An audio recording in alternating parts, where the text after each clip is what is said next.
that is the full moon right there. So that means that she can see our spell as it's going.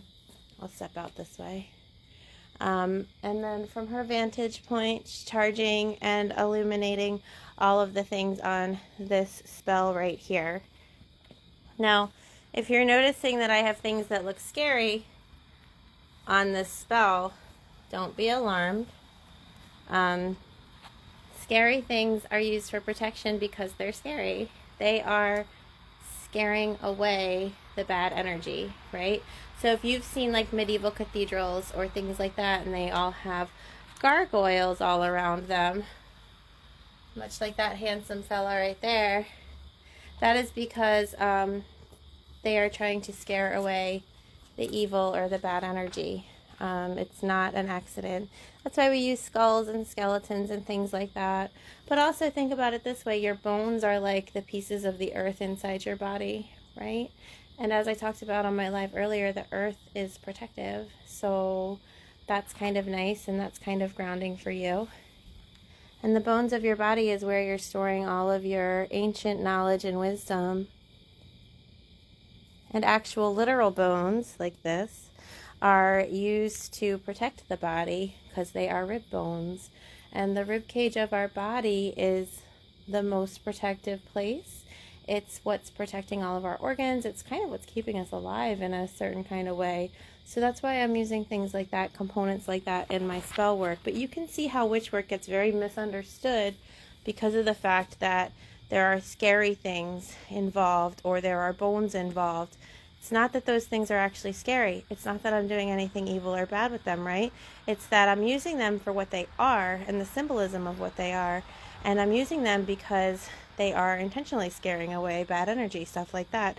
But people don't understand what's going on there. So let me show you the spell one more time.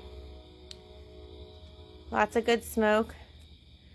All of my crystals I have out tonight are protection aligned.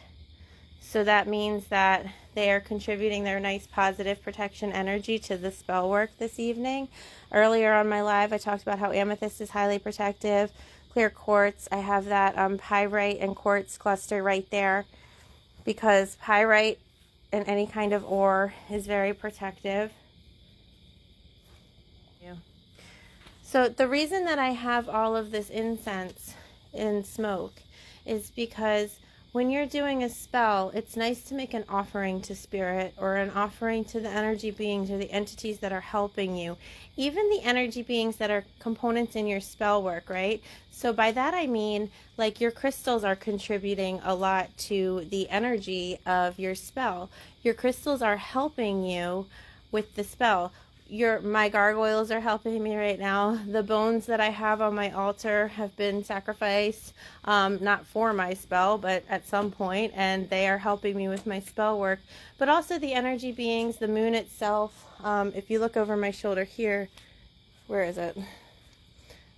I have a separate candle just for my own personal use that's honoring the moon itself and sending up an offering of incense that way, and that is the moon right over my shoulder. So the smoke that we send up in a spell is meant to be an offering. You've all heard about offerings in ancient kind of witch work and things like that, and witches getting a bad rap for the offerings or whatever it is that they're giving, but it's really to honor and offer gratitude for the divine intervention and the divine support that we have. So that's what's going on with all of that. And as the smoke goes through the candle and the flames, it brings the intention up and it transmutes the intention and puts it in the energy realm appropriately. But I'll let you take one last look, and I will say thank you guys for participating. If anybody has any questions, you can feel free to let me know. Leave them in a comment. I'll check this thread tomorrow.